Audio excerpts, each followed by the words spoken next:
What is up? Good Chopping morning, it up. gentlemen. Man, what a week. Lots going on here. We're just talking before the show. Yeah, right. Dragos was telling me about. So you tried to do some research on this with Chat GPT, because these shows are really just us talking about, what's going on in current events and anything, the viewers live put in the chat for us, a sort of table. What did Chat GPT give us for recommended trending topics for this show?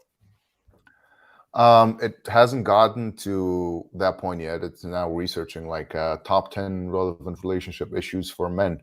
It's still researching some things. How long does it take? Like, is it like the spinning wheel of death sort of thing? It just keeps going until it pulls up what it needs? I've never used it. I've never tried it yet.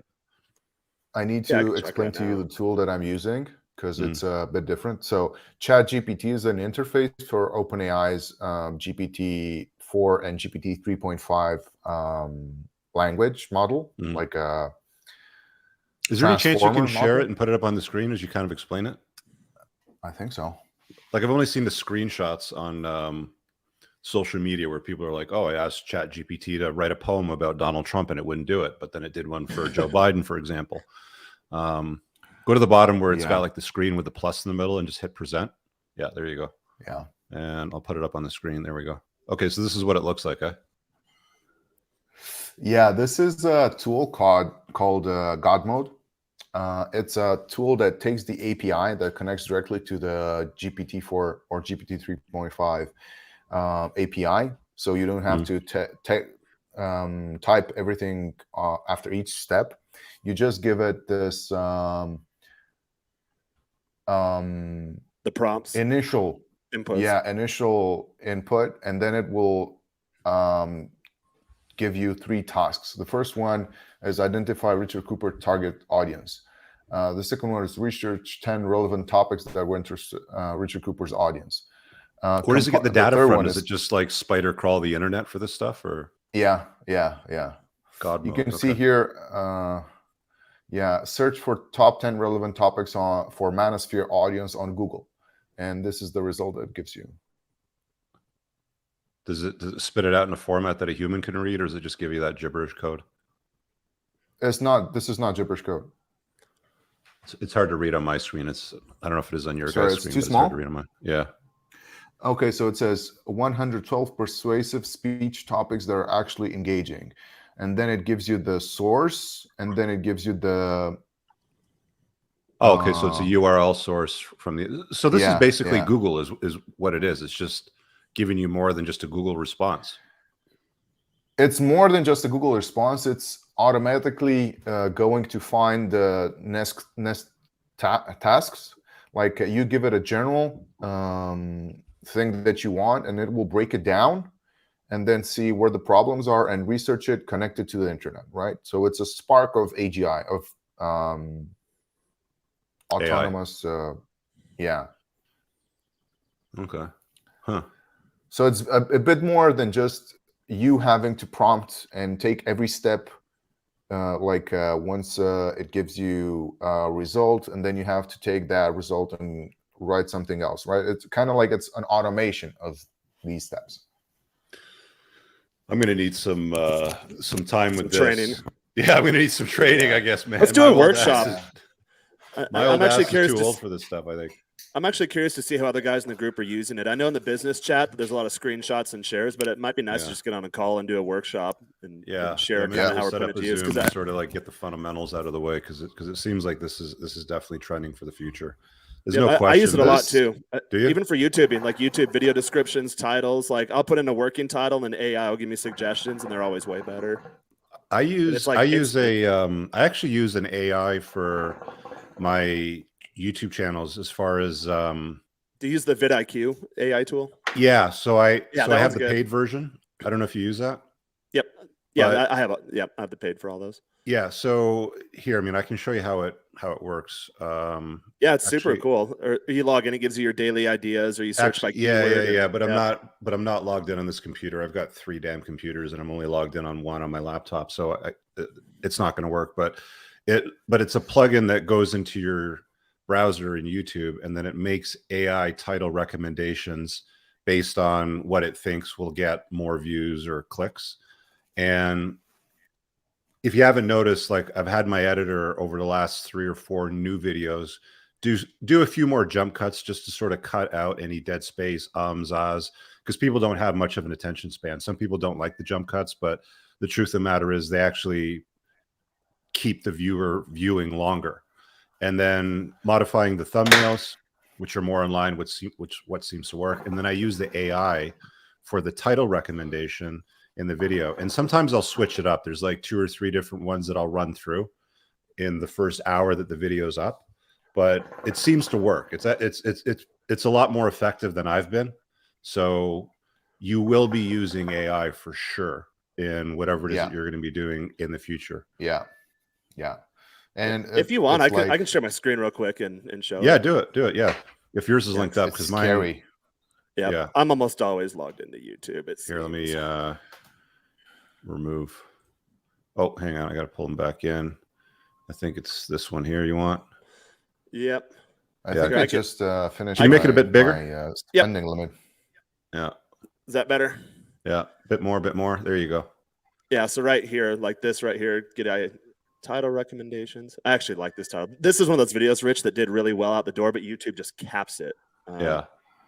I think it's the F*CK that's getting you throttled back. You can't really put that in the title. You can definitely put images of like eggplant and stuff, or you can put something with an asterisk in the thumbnail, but in the title, I think that they figure it out. Yep, controversial keywords. That's it. Yeah, because you'll see right here, like coming out the gate. Like my channel is considerably smaller than yours, so keep that in mind. But like 1,200 in the first like day or two, and then since then, I've gotten like 79 more views. So it just completely capped it. Yeah, it's probably the. Go back to the details part. Go back to the details part. So just show people. So where it says "Get AI Title Recommendation," click that. So just show people how that works because it's really cool. Yep. And okay, so there you go. And then it makes like 5 or 6 recommendations based on what should get people to click on the video and watch it. Like something like this might be better. Remove the F, like this woman's secret will leave you shocked, or this secret for women, or something like that. Yeah, it's so weird, dude, because it's like you could have the best content in the world for people to watch, but if your thumbnail and your title isn't click worthy, like isn't going to encourage them or entice them to watch it, they won't watch it. Yep, exactly that. So this video, I knew it was going to do well, but it got capped almost immediately. I'm working more on my channel for that too. Like you said, the jump cuts. I don't do too much editing, but my most recent streams, they're like an hour long instead of 3 hours long. So still the same information, but really got to get to the point. And streams are totally different though. Like with streams, you can sort of just chop it up. Like I like streaming because you don't have to edit it. You can chop it up live. People in the chat can engage you, while you're. I want to do the clips and reels like you do on your channel, because and for me to plan, like to storyboard and plan a video, that takes a long time. But to get on there and someone asked me a question, today, like, does no fap lower testosterone? Yeah. It's just off the cuff. I give the answer, but it's a more genuine, natural, authentic answer. And it creates for good dialogue too. Yeah. I've got other plugins too, but yeah, the vidIQ is an awesome tool. I'll probably get rid of TubeBuddy because I think vidIQ is better. Yeah. vidIQ is awesome. It tells you like what you're ranking for keywords and stuff. It's super cool. Yeah. Why do I still have both of your screens up here? I think I have to. Okay, so I'm going to try to remove it. Okay. I don't want to kick guests. I just want to remove the screen. It's not working. Anyway, you guys have to pull it down. We had a couple of things that we were going to talk about kind of in the chat. What was the first one that you dropped there, Jaron? Oh, what was that? It was about, the Bud Light sales? Yeah, in terms of like the economic impact following the first week of the Bud Light boycott. Yeah, did you see how they doubled down with their LOL Crybabies billboard campaign? Did you see that?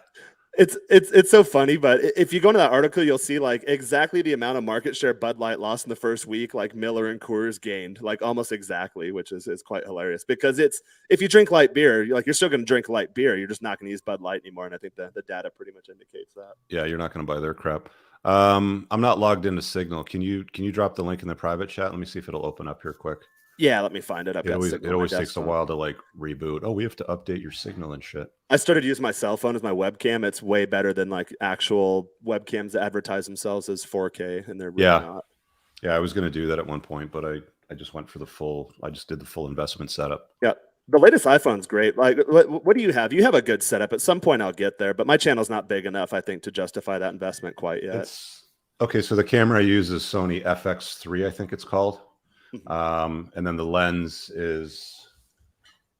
it's a fixed body lens. I'll have to get it for you, but the whole setup, like, it's not cheap. It's a $7,000 camera with a lens and everything. Okay, with the lens. Yeah, because I see here. Mexico's really weird. Some things are way cheaper and some things are way more expensive. Like, I want to get that Shure, what is it, the mic that you use? This one here, the SB7. Yeah. Yeah, it's actually cheaper down here than it is in the US. Yeah. But I mean, like, if you look at the camera quality between your camera and my camera, you're using your cell phone. This is 7,000. Like it's crisper and it focuses faster. You know, when you move things around on the face. The iPhone's but really the iPhone's good, great. Like, you don't need to invest that kind of money. But here's where it pays a dividend. So when I do a like Unplugged Alpha show, my editor can then crop out certain things, and because it's still crisp, it still comes out clean on a short or a clip that's used on another channel. So that's where it pays its dividends. But on a live show, you can barely tell the difference. Yeah, it's not too bad. And I assume, like, looking at my analytics, most people view my stuff on mobile anyways. Since mine's longer form predominantly, I think they probably just put it on the background, which is the way I consume content. Like, when I listen to your stuff, I'll be in the chat, but I'm doing other stuff. Or usually I'll have you on the big TV, and then I'm on like my cell phone or my computer just in the chat. Okay, so here's the Bud Light ad. I got it here in the chat. Sorry, let me just deal with this guy's question over here because it's about the School of Entrepreneurship. So the School of Entrepreneurship will open again for sale on May 1st, guys. The best place to get notice of it is on my email list, which is in the ticker below. You get the free red flag chapter when you opt in, and that's where you get the best offer too, because I'm going to give you guys a kickoff day opening discount if paid in crypto. So you'll be able to keep an eye open for that. If you're an existing member, like John here says, I can't access the Facebook group after purchasing the school. You must have bought it last time, and after you buy it, it sends you to a thank you page and says, here's how you get into the Facebook group. So you must have skipped over that. Send me an email, John, at entrepreneursandcars@gmail.com, and I'll get you in manually. So I'll take care of you for that. Don't worry about it. But definitely pay attention to that once you get the course. The course will be coming up for sale again May 1st. So Bud Light off-premise sales and volume decline. First week of boycott, rough but not catastrophic. Yeah, did you get that? I dropped it in the private chat for you. Got it. Okay, share screen. Here it is. This is what happens when you shit on your customers, I guess. Sales first week, conservative-led boycott, Anheuser-Busch. Did you guys see that gal that's running the marketing team? She looks like every marketing director I've ever worked with, because I work at the corporate level in marketing my entire career for very big companies. If I were in this position for Anheuser-Busch, and I've been in that position before, where I've told CEOs, like, no, we are not putting the flag on there for Pride Month when our audience is like 85% rural, red, Republican, 85-year-old male and above. Like, we're just not doing that. And I mentioned on my channel the other day, I worked for a Peter Thiel company one time, and Peter Thiel's actually gay, but he's not like, he's pretty kind of openly out there. Yeah. So our CEO for that company was gay too, and the CEO and I got into it. I'm like, we're not doing this. We're gonna tank this company. It was a very conservative company, and it went up to we called him Uncle Peter, but went up to Uncle Peter, and he's like, yeah, no, we're not doing that. I'm like, okay, like, I'm not being anti-gay or an asshole here, but I have a job to do, and I need to make sure I don't offend my target demographic. It's pretty basic common sense stuff. Dragos is pissing people off in the chat. I was wondering that. They can hear you, bro. It's going right into my ears too. I'm like, anyway, all right. It doesn't bother me. I like the sound of a hookah. It sounds like you're taking bong rips. It's just hookah, right? I find hookahs peaceful. Oh yeah, hookah's good. So it says here, dollar sales dropped nearly 7%, volume down 10.7%, and dollar share down 3.7%. So to say that it doesn't have an effect is a load of crap. Rough but not catastrophic. So that's 1 week. Yeah, that's I'm curious over the long term what it's going to look like. I mean, volume 10.7% is, in my estimation, for like a large brand like that, that's catastrophic. That's 10% is a lot. And when I boycott a company, I never go back. So I have never shopped at Target since. Although really, I didn't shop at Target anyways. It's kind of a chick store, or a Gillette. Like, okay, I was already using the double-sided safety razor, so there's no reason for me to go back to Gillette or like any Procter & Gamble products. And it is easier for me living abroad because I can just buy Mexican brands. So the same things. I wanted to also table this Canadian Parliament, because this is embarrassing, dude, because I live in Canada, but this is literally how we run things here. I mean, I saw the writing on the wall when Justin Trudeau was elected prime minister for the first time. I think it was 2014 or 15, and he was there with his cabinet minister. So when the prime minister is elected, he picks his cabinet minister. So the minister of the environment, the ministry of energy, of transportation, all this shit. And they're all standing there behind him. And the vast majority of them are either women, visible minorities, or women that are visible minorities. And then the reporter asks them and says, Mr. Prime Minister, why do you have so many women and visible minorities in your cabinet? He says, well, because it's 2014 or some shit like that. Like, that's his answer. Nothing that had to do with their qualifications or experience. Nothing to do with qualifications, nothing to do with capability, with experience, none of those things. And the funny thing was there was a report done on the available ministers that he could have selected. And I think something like 15% were women and maybe 20% were visible minorities. So he eliminated more than 80% of people that may have been more competent because he wanted to choose based on what they were born with, or whether or not they came from another country. But anyway, here's what's happening, in Canada today with heels, put it that way. I mean, I don't even need to turn on the volume because people are clapping here and there's really no commentary. But these are male Canadian politicians parading around in high heels to combat domestic abuse. If World War III starts tomorrow, we are so effed. Look at this. Hilarious. Look at this chick over here with the camera, backing and following them. And they're all dancing as they're walking backwards. Like, this is embarrassing. My grandfather is dead. He is rolling in his grave right now that this happens here in politics today. Are they all wearing heels, or is there like one guy with tennis shoes? He's like, no, not Jesus. All of them are all wearing heels. And just by the way that they're walking, it's probably not the first time for most of them. They've probably been cucked before.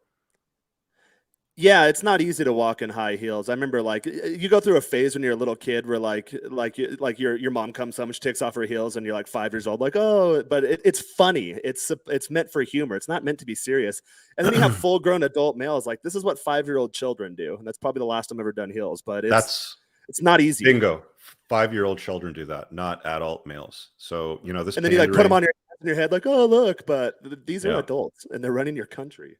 Yeah. These are people just pandering to absolutely disgusting narratives, which, people ask me, why are you going to leave Canada? It's like, well, this is just one of the many reasons we can just add to the catalog of why I don't plan to be here in my autumn years of my life. It is what it is. I know you guys are on the parliamentary system, but how much longer do you think Trudeau's going to be around? Because I was telling someone last night, in 2024, Mexico elects a new president, the U.S. elects a new president. It'll be curious to see if the three North American countries start going towards the right or back towards normalcy. The next federal election in Canada, I think it's October 20th, 2025. So, okay, about the same time. Unless they can find a way to do the equivalent of like an impeachment, for example. He's going to be around for basically another 3 more years. He's not going anywhere anytime soon. Oh Lord! And I would not be surprised if Canadians vote this Muppet or some equivalent Muppet in. That's really going to pretty much do the exact same thing. That's what's people hard don't vote for freedom; they vote for free stuff here. That's hard for me to wrap my mind around sometimes, since I live abroad and I'm in my own bubble, and I hang out with guys like you. The only time I speak English, I speak English with other base people, and then I go and I'm like, oh, there's no way like that, Biden would win again or someone equivalent to him would win again. And then I go back to the U.S. and talk to just random people. I'm like, oh my God, like we are so far gone culturally. It's scary. Well, what's happening in Mexico? There's a Mexican here in the chat that says Mexico will continue left leaning. He says he's Mexican living in Toronto. Is that the general trend there? They have AMLO right now, which is a socialist president. So if you remember back in the Mexican election in 2006, that's when I first moved here. That's the one where he technically lost the election, but they said that there's election fraud. So they actually sent a bunch of well, they call them like Indios here, like Indians, more native people from like the poor states, Chiapas, Guerrero, Oaxaca, those southern states. A bunch of them came up and started bombing bank buildings here. Well, the banks are all just right up my window there, like here in Mexico City, like bombing these buildings and stuff. So it was one of those weird ones. And then yeah, he got elected obviously in the last election, although I was expecting him to be a lot worse than he was. I think he's just more ineffective, but I'll take ineffective rather than just blatantly bad like a Biden. So it'll be interesting to see. I'm thinking that I personally, like, I'm not a Mexican citizen yet, so I'd like them to go back to like the pre-party, which when it comes to, like, the drug stuff, it's kind of like, hey, it's always going to exist, so we just kind of let them do their thing, turn the other way, and just don't create a civil war in our country. I've seen tweets lately or like Trump stuff going around saying like, oh, we want to send the U.S. military down to Mexico. I'm like, no, please don't do that, because it just doesn't work. I was here in 2008 when they started doing that. That was a terrible, terrible policy.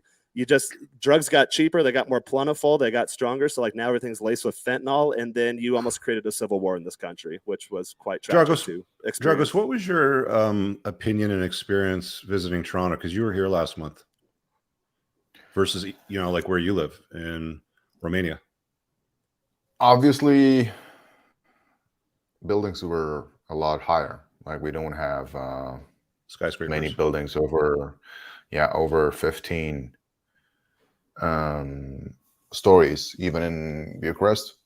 I mean, I think it's the only city where you have buildings that go up to the 20th floor. The hotel I was in was central, but not exactly in the middle. I went walking over in Toronto, and when we got to some square somewhere in the center, a lot of homeless people, and it was kind of like a bit of a circus. And at some point, like, I felt somebody tailing me, and I had to keep my wits about me. I don't know if that was just me imagining things, or it was maybe I just thought about it. Other than that, there wasn't a lot of time. Kind of unhealthy eating habits. Like I went to eat to the hotel's breakfast spot. Do you get clogged up immediately? Because I've had friends visiting the U.S. last couple weekends, and that's what they always tell me. Like, oh my God, I can actually digest my food here, and that's what I always experience when I go back to the U.S. I'm just clogged; it just sits in you, and it's very uncomfortable. I don't think I got to eat in Toronto. To be honest. You just drank the whole time, the old liquid diet. No, you're on that Monjuro, so it suppresses your appetite because you're going through that cut, right? You're going through that weight loss. I was also there for less than 24 hours. Oh, yeah. I mean, 24 hours coming in and 24 hours going out for the Hero trip. So it's kind of hard. Like I went to this restaurant, and it was pretty nice. Something Spanish. They had Spanish wine, which isn't like the greatest for some reason. The food's pretty good in Toronto if you go to a nice restaurant. Yes. I mean, if you're at the buffets at the hotel, you're not going to get the best, but the food choices in Toronto, because it's so multicultural, you can get anything you want because there's so many different restaurants from every culture. Yeah, it's a global cosmopolitan city. They all kind of feel the same. That's one of the upsides. Even in my neighborhood, there's people from all over the world. So you can go to certain pockets of this town and not even feel like you're in Mexico. It's a major cosmopolitan city. That was actually one of the questions I was asked the other day. I did an interview for a documentary that they're filming here in Toronto for the car culture, for supercar culture and stuff like that. It's probably going to end up being on like Amazon Prime or Netflix or something when they finish the production. But they were asking, like, one of the things I didn't know was that Toronto the Toronto McLaren dealership sells more McLarens than any other dealership anywhere else in the world, and it's number 2 for Porsches and Ferrari, behind Beverly Hills, which is number 1. But the question that is asked, well, why? Because we have such long winters. Like, it's April 22nd, and it's I don't know, 3 degrees out and pouring right now. Like, it's raining. The weather's shit. You're not going for a drive today. So your nice drive season is very, very short. And I was kind of stuck on that, and I had to think about it. I thought it's probably because we have so many people from around the world that come to Toronto which, you know, contribute to the multiculturalism, which is why you get the benefit of the different restaurants and all that sort of stuff.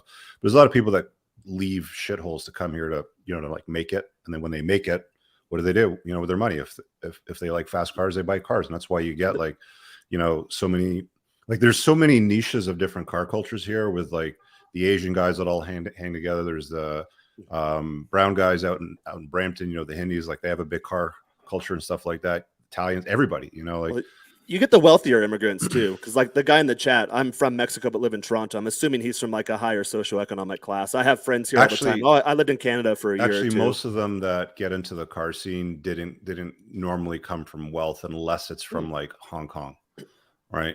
Oh, there's a lot of kids here from Hong Kong that, like, you know, their parents are just loaded, and the cost of living here is way less than Hong Kong. So they just like, oh, here, you know, here's your $20,000 or $30,000 a month allowance, and they'll go and Canada is like their Lamborghini Mexico or something.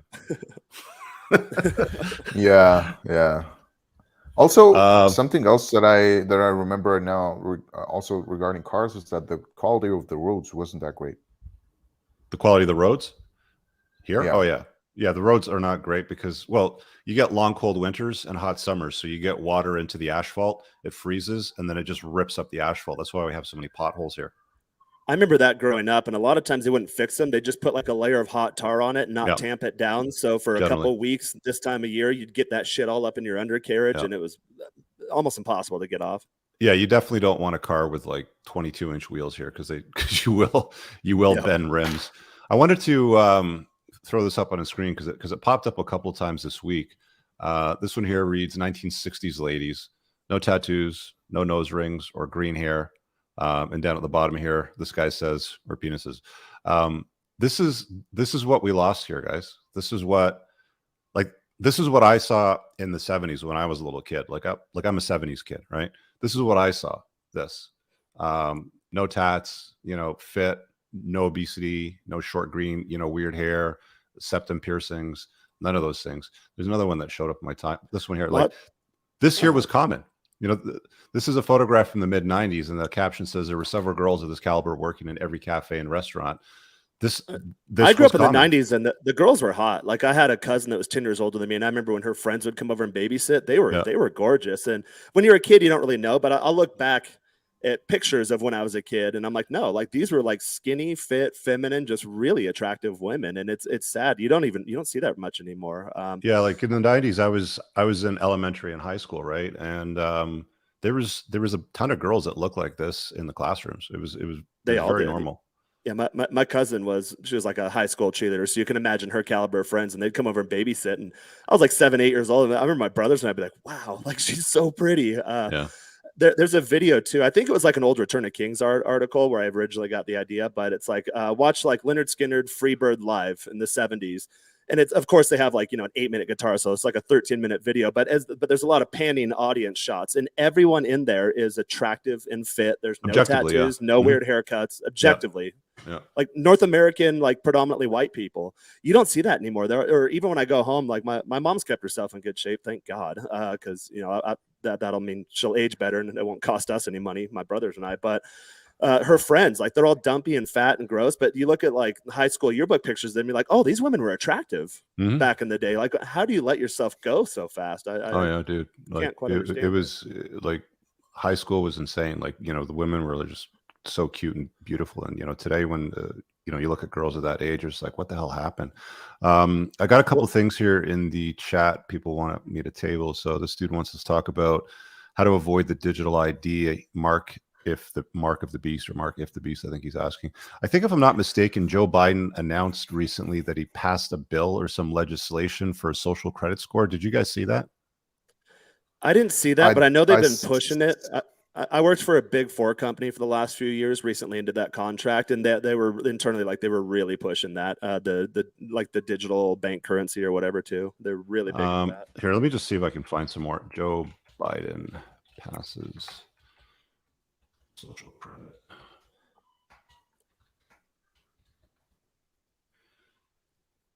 Okay, news. Let's try that. Tax season, vital. No, that might have been a bullshit announcement. Somebody, see, that's the thing. Like you know, you can't really tell when you see stuff on social media, if it's real or if it's somebody just doctored something, because it's just, there's so much inaccuracy. But, you know, to the point that it's coming, which I think it is coming, you know, like, how do you avoid that? Have you guys put any thought into that? Yeah. Bitcoin, cash, silver. No, there's no way to avoid it entirely. There's just ways of minimizing your presence and learning to live with it. There will to minimize your footprint. There's no, unless you want to have a lifestyle that's totally unplugged, totally disconnected from the world. You know, like living in a cabin somewhere in the mountain without electricity in your house. You're not going to be able to avoid it. But they can still buy some type. I mean, if you buy stuff with their currency, which will be some sort of central bank digital currency, let's be honest, you know, if you buy it with their currency, it's programmable money that's trackable. It's not cash. It's programmable money. They will know what you buy at the grocery store. They will know what you buy at the drugstore. They will know how often you fill up your gas tank and with how much and with what grade of fuel. They'll have a photograph of you doing it as well. So you'd have to think of ways of opting out in that space. And you truthfully, you know, like Drago said, I don't think you truthfully completely can. I think you're probably going to have some ability to be somewhat anon in that, you know, scenario, whether or not you've got the option to use cash or other. But they can Ruby Ridge you at any point. Like we saw that in the 90s. Oh, it was like that Randy Weaver story, Northern Idaho, where I think it was something like an undercover FBI agent or something tried to purchase or gave him like a ridiculous amount of cash to like saw off a shotgun. He's like, okay, yeah, I'll use some cash, sawed off the shotgun. Then they sent the feds in, killed his son, killed his wife. And then eventually they were able to get him out. And I think he was acquitted of all charges, but, and then they did the whole narrative like, oh, he was like a white nationalist or something. Like, no, he was like a former Green Beret who just wanted to live in the cabin. It was the anniversary of Waco not too long ago, so I grew up down the road from there, so I remember that when I was a kid. Well, we left Texas when I was like 8 years old, and I grew up in Washington State. But I remember that. So when the documentary comes up, they always mention like the Ruby Ridge thing. And after that, I'm a nerd. I'm like, well, let me watch the interview of like the daughter and stuff. This poor girl is probably like 8, 9, 10 years old and traumatized her all because, and it was a sting operation, but they kind of set him up too. Like we'll see a lot more of that. Like, yo, you didn't ride a bike to work, or your car doesn't get enough fuel economy, and then send the feds, you know, armed to the teeth to take care of you. Yeah. So, I mean, look, the scenario that I've painted before, I'll just restate it. This is a very real thing that's going to happen for us. And I'm going to say probably within the next decade would be entirely reasonable. You're going to go to the grocery store, and because they've been tracking your purchases and they're concerned about the climate, you've bought too much red meat. You're at the checkout counter and you want to buy your steaks, and the cashier says, sorry, sir, you've exceeded your limit for red meat this month. Here's a bag of crickets or bugs instead for a new source of protein. And then you might want to get into your car and drive somewhere, but because it's an electric car and it's connected to the government, like I was talking about this in a video months ago, the government is instituting, and they did this very quietly. They didn't make a big public announcement. Nobody really talked about it, but they've instituted that new vehicles within a certain time frame need to be programmable and controlled by the government. So if they want to shut it down, and the argument that they're using is, we don't want to endanger the public and have another O.J. Simpson scenario where we have a highway where you can't stop the vehicle and you've got police cruisers chasing this guy. We just want to be able to be like, oh, he's in this vehicle with his license plate, turn it off, and then it stops driving. Right. I bought a car in Texas one time where the dealership disabled that. They're going through the list of options like, oh, OnStar, yeah, obviously they don't want the government tracking. There'll be the black market to sort of hack that. Yeah. But at the end of the day, you're going to end up in a scenario where if you've driven too much and you get in your electric car and you want to go and drive somewhere, it won't work. And you'll get like a notice on the screen that says, you've exceeded your carbon credits. Please make or please accept this penalty payment or this tax payment of whatever through your CBDC account immediately to the government to drive your vehicle. This is where we're going to go. So if you want to opt out of that, you need to have a gas powered car, or be able to hack into the car to sort of, you know, disable things like that, get energy from solar or wind, you know, for example, off their grid and produce it yourself. Like, you need to get off their system and create your own system, but there's not going to be a way to completely stay off it. I mean, if you're going to be living in society, plugged into road systems, schools, culture, government, public services like fire, policing, and all that stuff. You're part of the system. You're a cog in the wheel. There's no question about it. I'm assuming there'll be something where track you. I'm assuming there'll be something where like high net income people or earners will be able to buy credits or trade credits. For example, like I spend less than 30 days a year in the US for tax purposes. So like I'd have a surplus of carbon credits, tax credits, animal source protein credits. Like could someone like me potentially or hypothetically in the future sell those to someone that it's like, hey, you know what? I'm a billionaire in San Francisco. I don't really care about this. Hey, Jaron, you're never here. You know, I'll buy your credits. Because I think they used to do that at the industrial level with carbon credits back in the day, didn't they? Well, you know, you're going to see these social credits things happening, man. And, you know, the final version, we don't know exactly what it's going to look like, but I bet you can come back to this video in 10 years and be like, shit, Rich was pretty much right.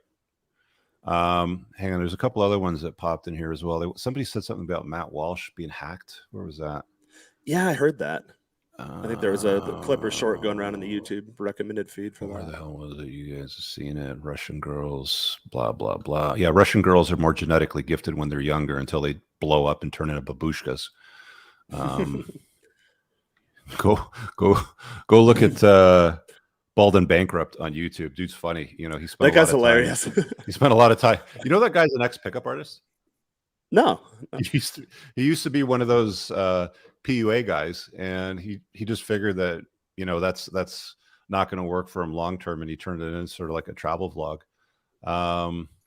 There's a Matt Walsh thing. No, I don't smoke cigars. I think they're disgusting. Matt Walsh drama. He got majorly hacked. 20 years of his personal emails. He also is leaving YouTube after they demonetize him. Hopefully his impact is not diminished. So I overall like the message that Matt Walsh uses. He's very tradcon right leaning, you know, conservative guy, marriage, big family, blah, blah, blah, which is all, you know, good and fine. But I think he misses, you know, quite a few things. His documentary, What is a Woman, on Daily Wire is actually quite good. I'd recommend watching it if you can find it, or just, you know, subscribe to Daily Wire to watch that, because I think it's a well-documented perspective of what's happening in the modern world. So this is what happens when you stand up against the woke mob, right? This is what happened to guys like Andrew Tate. You know, that's why they put him in jail. I mean, they haven't even charged him. He's still under house arrest for another 30 days. Did you guys hear that? There's no charges. He's still under house arrest. It got extended, nuts? Yeah. I did a conversation yesterday about escaping the matrix, and I think it was a Caleb Jones idea where like you'll never really escape the matrix. The idea is to get plugged onto more grids, so you can skip grids. But we saw the Andrew Tate thing. He talks about the matrix. Well, he's technically in the matrix. He can't leave his damn house right now. Yeah. So Matt Walsh got hacked, and you know, this is what they'll do if they don't like you. You know, there's some geek somewhere that may not like me that you know, could do something nefarious like this. It's just weird, dude. Like, you know, you can't say things for. Somebody asked me on a podcast the other week, British guy, I can't remember the name of his podcast right now. I've done so many podcast interviews. But you know, the question was like, do we have free speech? And if you had free speech, you could express your opinion without any consequence, but there's always consequences to expressing your opinions and views. And whether it's suppressed or repressed, or you're demonetized by a platform like YouTube, like that's how YouTube typically handles it. If they don't like what you have to say, or they think that, you know, what you're saying doesn't align with their corporate goals, they'll just take your ability away to make money. You know, we were talking about that in the pre-show for my stuff. I just went to Rumble like 3 days ago. I get twice as many views on Rumble as I do YouTube, and I've been at YouTube for like a year and a half. Yeah, so that's what they'll do. And you know, fortunately, if you're big enough, you'll find a way to survive it. Like Andrew Tate will be fine, Matt Walsh will be fine.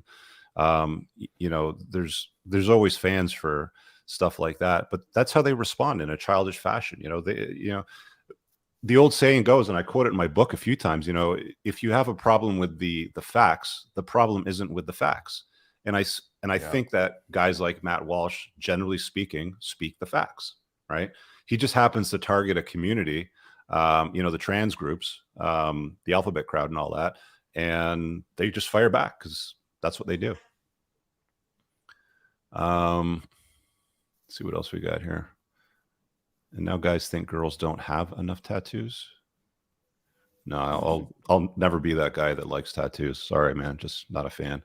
Yeah, I liked him. I actually had this tattoo artist on once for a podcast, and I don't know if you guys saw it, but so this is what happened. He wanted to come on and talk about what happens in tattoo parlors and his experience tattooing and how women behave, generally speaking. And what we got was women are exceptionally promiscuous, especially with the artist. They've had intimate encounters with them on many occasions. Some of them are even in relationships or married. They banged them as form of payment, from what I've heard. Yeah. And this guy was, he had his camera off and he didn't use his real name. He just had like some screen name.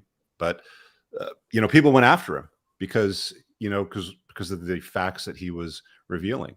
When they try to censor you, when they try to shut you up, they don't prove you wrong. They actually prove that what you have to say is right when you try to cut a man's tongue out, right? That's exactly it. Yeah. What else we got here? Yeah, this is gross. Yeah, I've seen this before. It's absolutely disgusting. This is like the new version of the tramp stamp that went on the lower back. This is like from a decade or two ago. I wanted to say that the only sexy tattoo on a chick is the one with your name. Bingo. Correct. Yeah. We have a thing in the top 1% group where guys are like, you got to get the girl to tattoo the name. I still haven't gotten a girl to tattoo my name, but I've gotten plenty of girls to remove tattoos. Oh, okay. In terms of like I'm not going to be seen out publicly with you, because down here it's still kind of a classist society, so people do judge you, and I take my reputation seriously publicly in my social circles here. It's like, you're not going to be seen with me with visible tattoos, like neck tattoo or shit that's visible. Like, you got to get that taken off. Yeah. Also, a signature works. Signature, yeah. Absolutely. Oh yeah. I have an abbreviated signature. Yeah, I can get them to do that. Yeah, that in my opinion is the only acceptable one, and it's really just a test of how serious she is in you. I covered it in one of the chapters of my book. I think it's a reasonable test. Some people don't like it. Some people think that it's whatever. Like, it's not march her down to the tattoo parlor. It's just like, hey, if you're serious about me, then let's see this. Yeah, I had this ex chick. Pretty famous fitness influencer. She had a portrait of her ex on her side that had since gotten tattooed over. And at that point, I was kind of beta and didn't really understand how this works and why she did it. And I thought it was so gross. Now I get it. Yeah, he literally marked her. He branded her like a cat, like a cow. Well, not exactly. She branded herself because he was sufficiently enough high value, right? Because if you're just that high from a sexual market value point of view, she'll do it by herself. You won't have to ask. Let me ask you guys a question. If you could go back in time and talk to your 20-year-old self and give one piece of advice that you would take, that you would actually listen to, what would it be?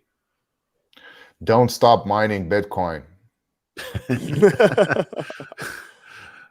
Jared? Yeah, I was mining Bitcoin in 2013.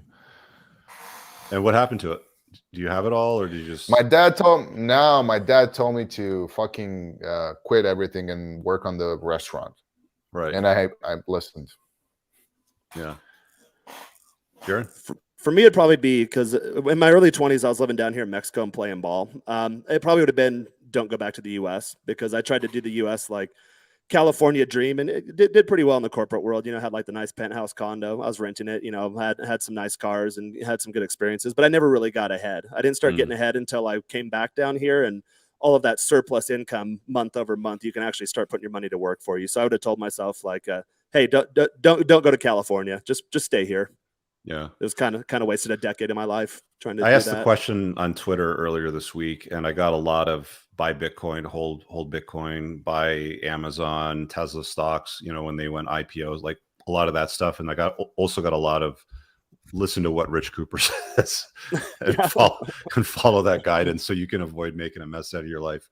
But yeah, it's interesting because hindsight's always 2020. And Rich, a lot of people don't find your content until they come into some sort of traumatic experience, right? I know at least that's been my experience, and a lot of guys in the top 1% group have kind of shared that sentiment also. Yeah, I mean, like the thing is that the sort of stuff that people like to watch, like the whole "if it bleeds, it leads," is very, very true. That's why the media uses it.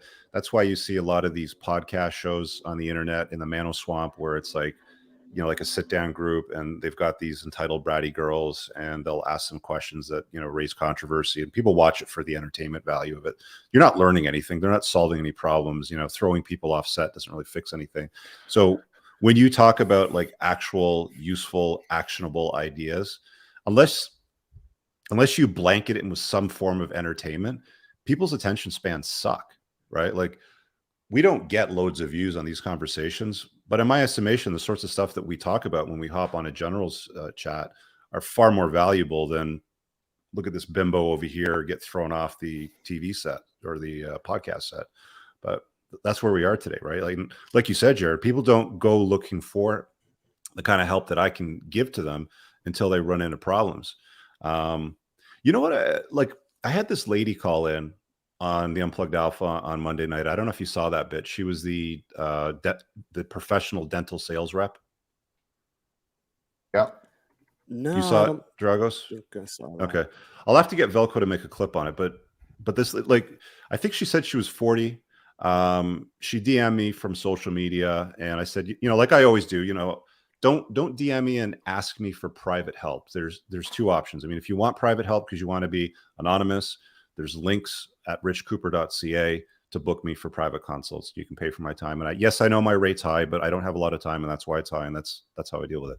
Or the other option B, is free.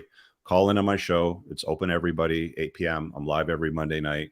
Whatever it is you want to ask me, it's open everyone, young, old, man, woman, bring it. Let's chop up ideas. And I especially want to hear from people that, oh, well, Rich, like, you're wrong. Okay, well, what's your better solution? Let's hear what you got about that, because I like that too. Anyway, so this 40-year-old gal, she's like, these are my problems. I'm not doing well. I gotta, I want to find somebody. I want to cash up my chips, sort of thing. And she's a professional. I mean, you could consider her a professional fitness model. So she's attractive, objectively speaking, makes good money, is in the dental sales field. Seems pleasant, low notch count, blah, blah, blah. All the standard main stuff that is not that common for a 40, like not covered in tattoos, not purple hair, feminine, likes to cook, wants to be in a man's frame. But I mean, here's the thing. Even these conventionally feminine women have still consumed so much of the toxic feminist narrative that they have diluted their mindset and set standards so high that they overlook tons of opportunities. Like, she said she was in 3 long-term relationships, and it's like, okay, they didn't last long. It's not like they were, 8-10 years or something like that. They were only a few years long, duped by a guy. I was lied to. I was, gal number 2 on the side. Another guy was a bum, couldn't, manage his money right. Another guy was whatever. It's like, okay, well, you burn through 3 or 4 years of your life with these guys. You know what you're doing. I mean, but you don't think that you have a limited time frame. You don't think that you have an expiry date on your beauty. You don't think that you have an expiry date on your value. And when you understand that there's an expiry date on that as a woman, then I think that you'll act differently. The only time that specifically, the only time that women come to the recognition that I'm right and that they seek help is usually after they've smashed into the wall, like long past that. You see what I'm saying? They smashed into the wall pretty young, though. Recently, I've met a Canadian girl, a British girl, and an American girl down here in Mexico, and early 20s, and they look like they're older than me, and they're all messed up, all tatted up. Their hair's all frayed out, their skin's all sun damaged, and it's really, it's kind of sad. You kind of feel bad for them, because in my friend group, a lot of these girls, as we know, like white North American or English speaking girls, usually they're racist when it comes to their dating preferences. But a lot of the Latin guys are even learning too. Back in the day, is like the Latin guys like, ooh, light skin, green eyes, blue eyes, oh, and they get all excited. But a lot of my guy friends here, like, they won't even touch those girls, and it's sad, because I've tried to date a couple foreign girls down here too, because I'm like, well, I'm foreign, and it's kind of nice sometimes to get someone that has a little more kind of a similar cultural background to you.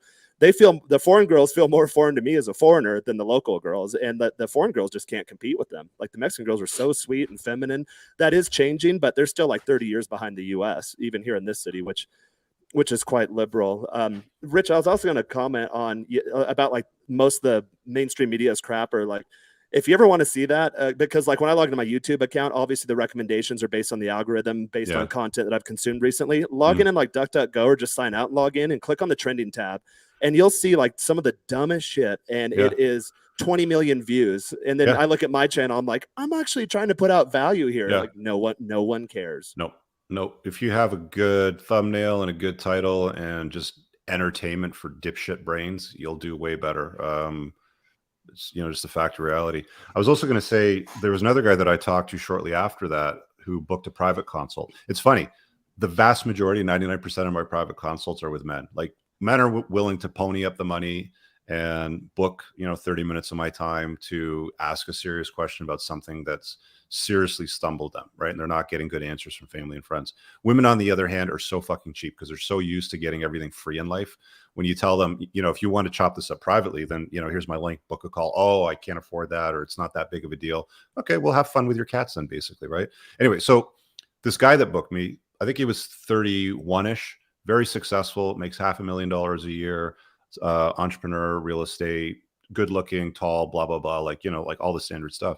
He got all wrapped up with a woman that was older than him. Let's just say, she was 4 or 5 years older, attractive, from South America. And, the question was, do I let her go? Like she's gone now. And it's like, okay, well, what is your goal? Like, what are you trying to do? Like, you're at this age. Are you looking to just have a girlfriend to be a companion, to travel with, to have fun with? Are you looking to, have kids at some point? Because you have to contemplate how it is that you're going to plan out your life and who it is that you're going to spend time with. And he's like, no, I think I want to have kids. It's definite for me. I'm like, okay, so the question really here is about mother stock. And you got a woman that's, mid 30s. The truth of the matter is she's running out of eggs. And if, she can provide you with one or two, the probability of them being healthy diminishes as they get older. You might end up with spectrum, disorders and all kinds of stuff like that. Okay, so that's something to contemplate. What about the red flags? You've read my book, right? So what red flags does she have? Oh, she's got a bunch of tattoos. She has a bad relationship with her father. Da, da, da, da. I said, okay, so what's her notch count? He goes, I don't know. I don't like asking those questions. I'm like, well, it's an important question if you want to vet her for mother stock, because the more dudes she's been with, the less likely she can pair bond with you over a long-term basis. And the higher probability is, if she doesn't like the way things are going, that she bounces. And you live in a country that's modern Western, you bounce in a country like that, she's getting custody, she's going to alienate you from the kids. And it's I've seen this movie a million times. I know how it ends like 80% of the time, right? He's like, oh, okay, well, that's a good question. He goes, well, how do you establish that? I'm like, well, she's this age. What does she do for, 35 years of her life? Well, she lived in South America, then she was in this country, then in this country, and then she traveled here. I'm like, what do you think it is? Like, how do you think she got around to all these countries? Who do you think girls pays travel, the majority of the bills? Because a lot of them come down here and they meet guys like me. Like, oh, you have a nice view. Oh, you live in a nice neighborhood. Oh, you speak Spanish. You can show me around. Bingo. All right, yeah, I'll do a weekend fling. They do that every time they get on an airplane. And it's like, you're super successful dude, good looking, great real estate, has a good network of friends. Like, the dude's a legit like 9 out of 10 minimum, right?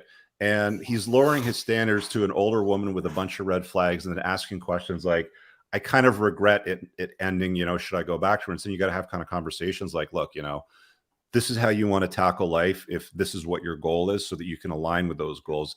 And I always find, it's really interesting how these conversations are endless. Like, you can have endless conversations like this with endless number of men and women. And it's like, I don't know, look, maybe it's because I'm older and I've seen more and I'm a seasoned gentleman. This is something that I just cut right to it. Like, I can get to the root of just about any problem very, very quickly, but people just love to complicate their lives and justify why, man. It's like, give me some entertainment, give me some red meat.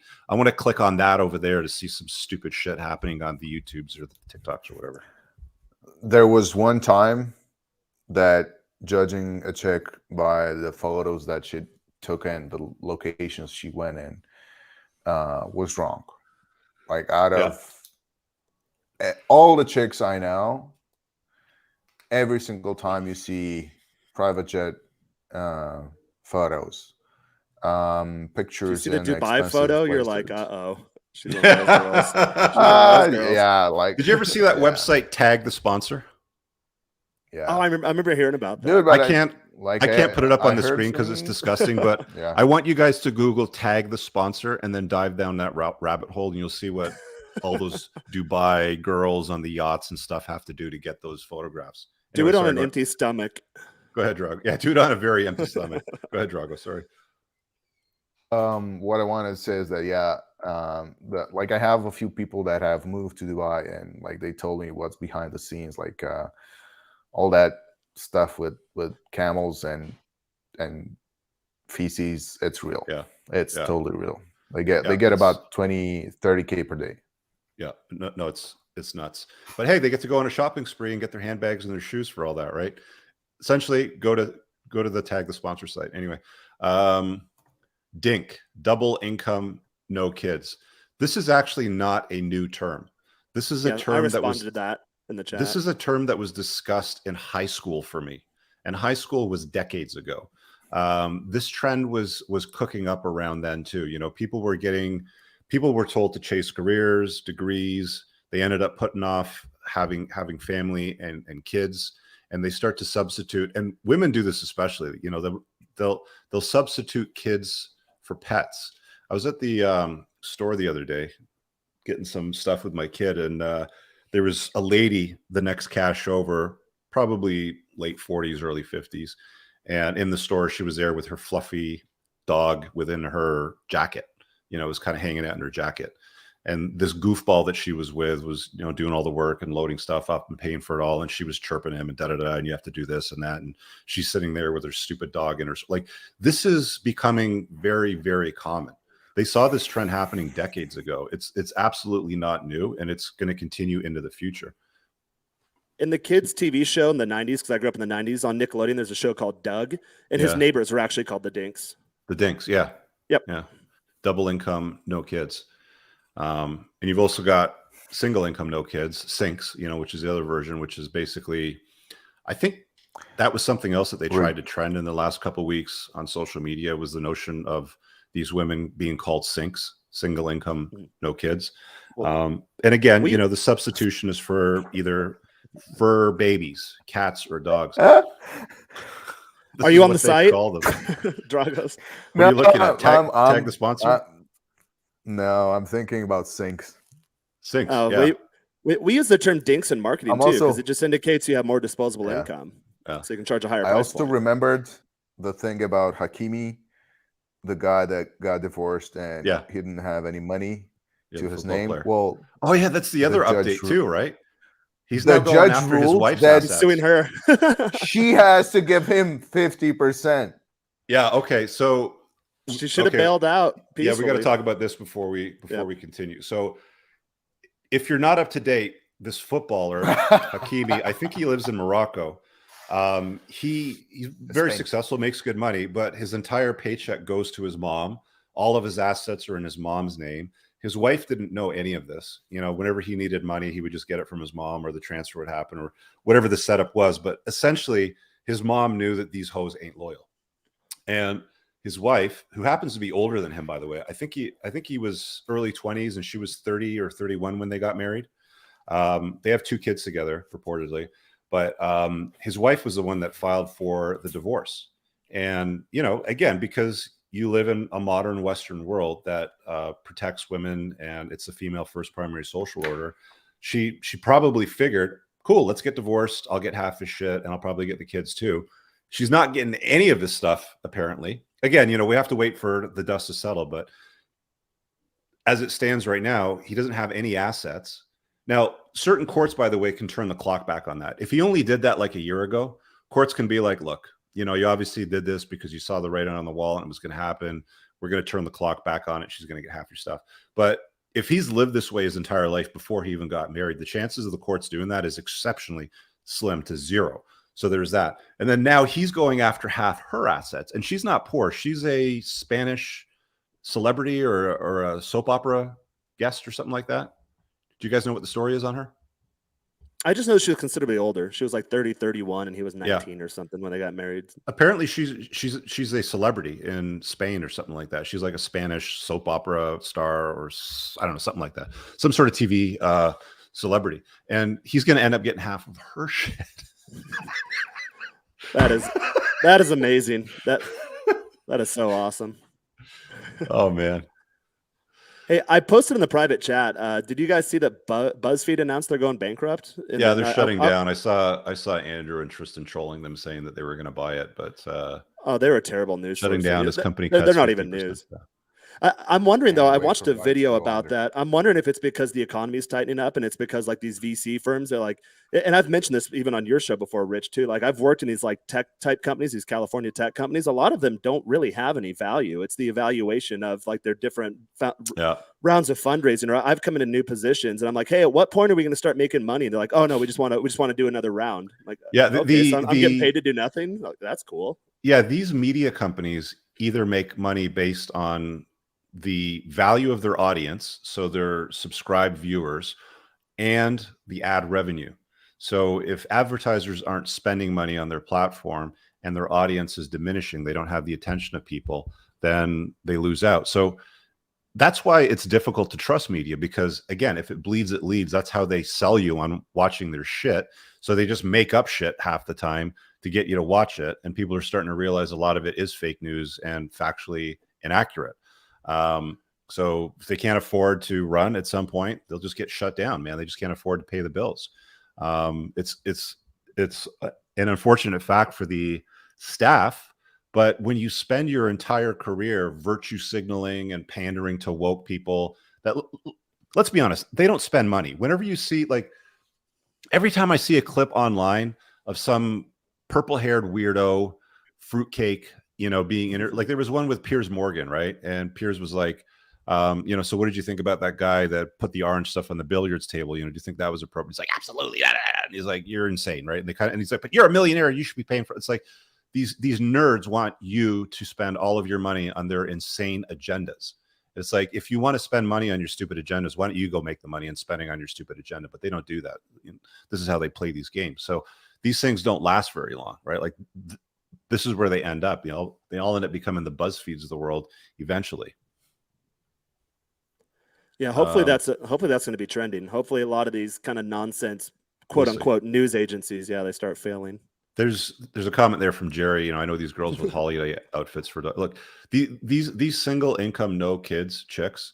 They existed when I was in the corporate world in my 20s, because I thought it was interesting at that time and kind of sad, where you'd see these women in the office and, like in the collection space, it's basically all call centers, right? They're small cubicle desks with little half walls, and you stand up to talk to the next guy, sort of thing.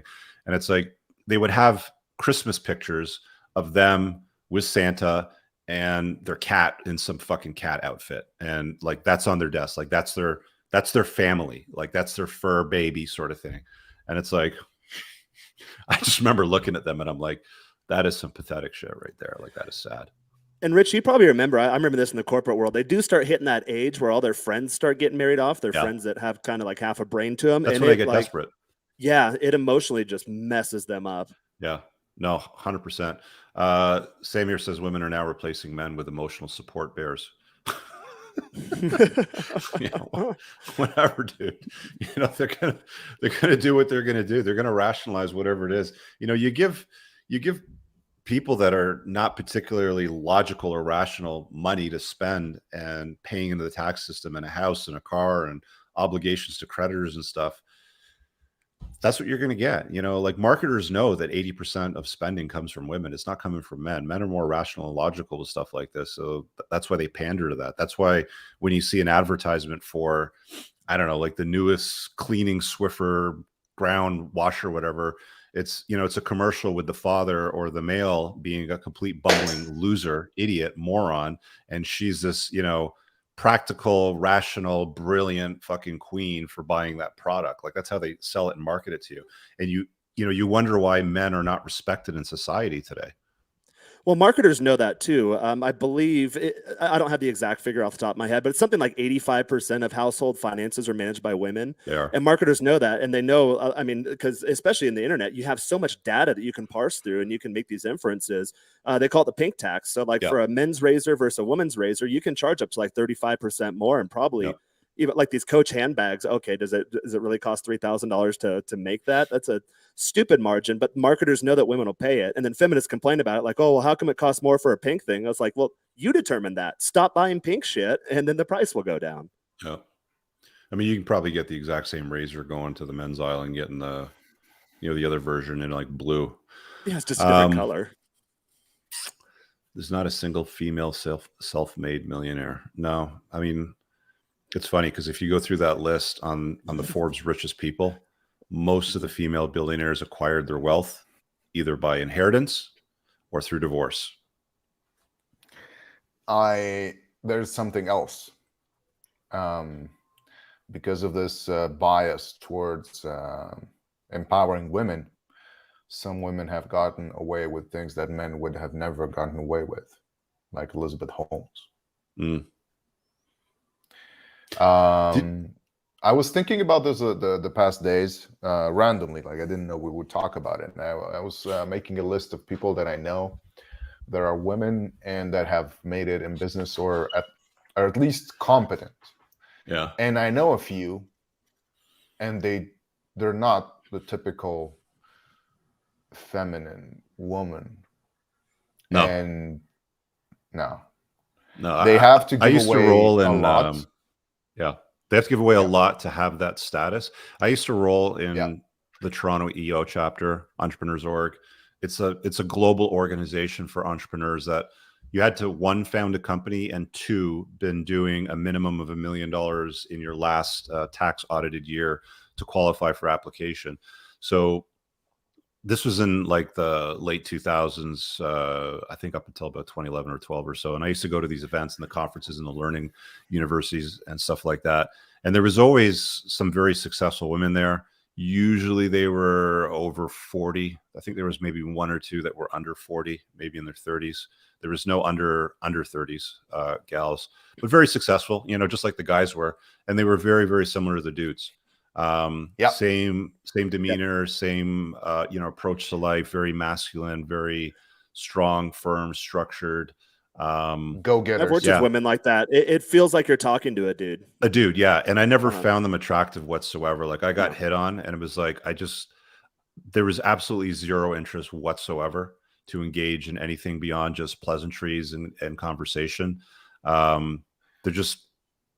It's tough, man, because like, women have been told to do this. Women have been told to become, essentially men, to chase excellence, become men, sort of thing.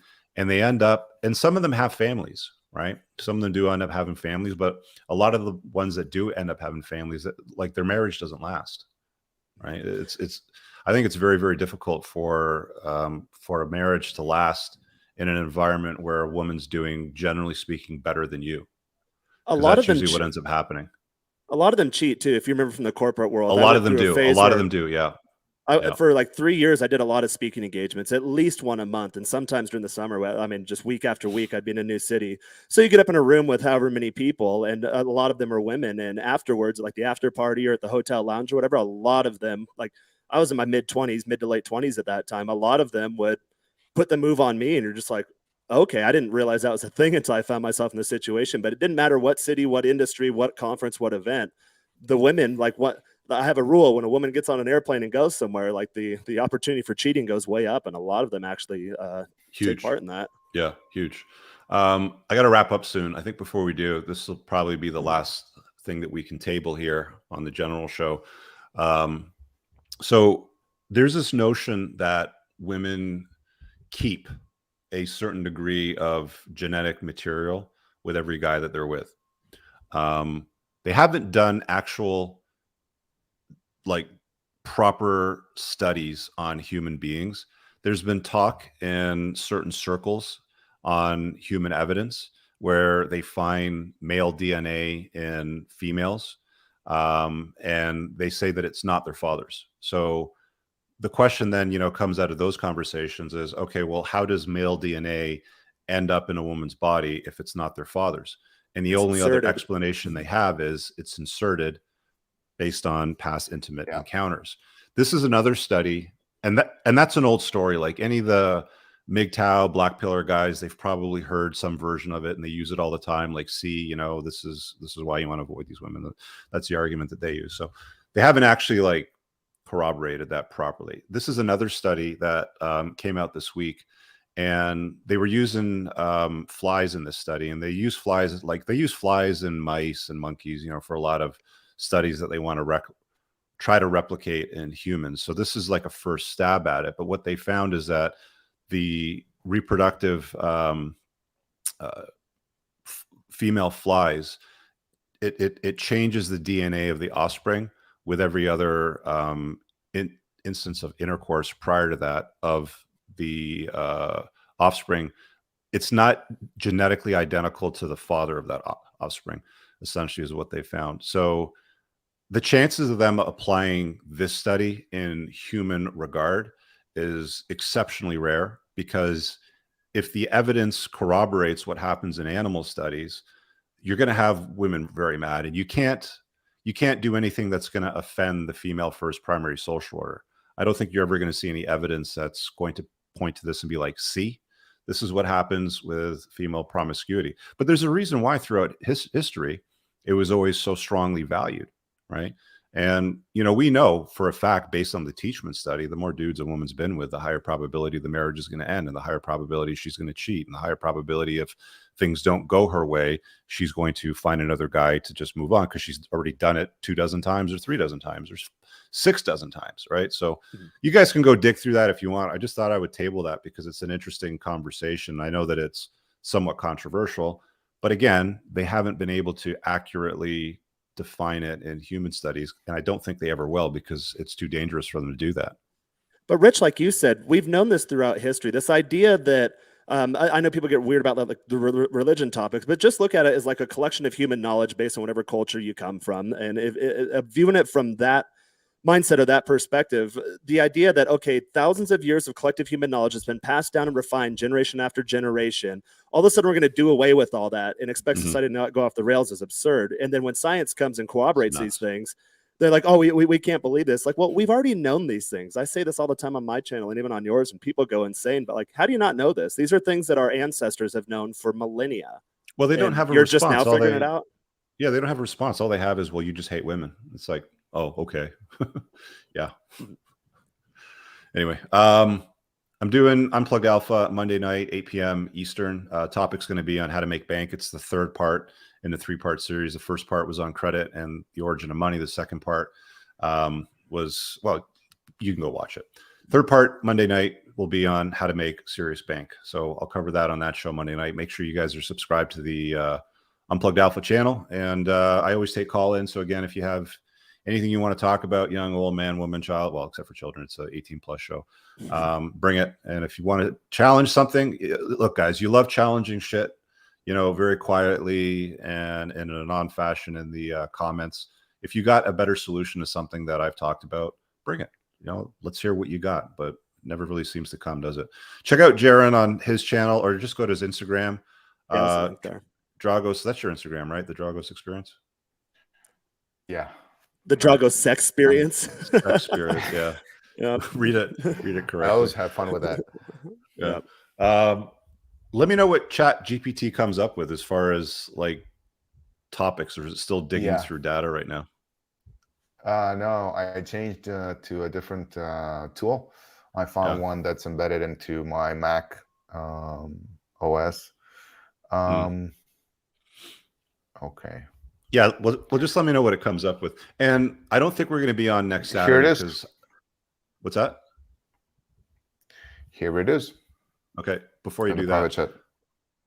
Okay, yeah, drop it in the private chat. I'm probably not going to be on next Saturday for the show. Let me just see what this is in private chat in a second. I got my first fight. I'm doing my first official fight in a ring with an actual opponent, not sparring. So I'll let you guys know how that works out. Maybe I'll get my clock clean. Maybe I'll clean a clock. We'll find out. But the point that I'm making is there's no point in training in combat sports, guys, if you don't test yourself. So test yourself. And Rich, you're doing boxing, right? Because I was doing BJJ for a while, but I have bad knees from 20 years of being a catcher in baseball. So I was thinking the other day, I think there's a boxing gym down here. I might go try that out. Like, that doesn't put the stress on the knees like rolling does. Probably not. I mean, you still involve your legs and your hips and your legs are involved strongly with boxing because that's where the power comes from. It comes from your feet up. But there's no. As long as I don't really no. Yeah, as long as I don't pretzel my legs, then I should be okay. For stuff like that. So what does it say here, Dragos? Here's some brief explanations for each topic I listed earlier. The current state of the dating scene. It's been talked about a million times. Yeah, it sucks. It's this one is too short. Check the general chat on Signal to find it's better formatted. Okay, cool. All right, I'll check it out later. All right, guys, enjoy your weekend, and we'll see you Monday night at 8 p.m.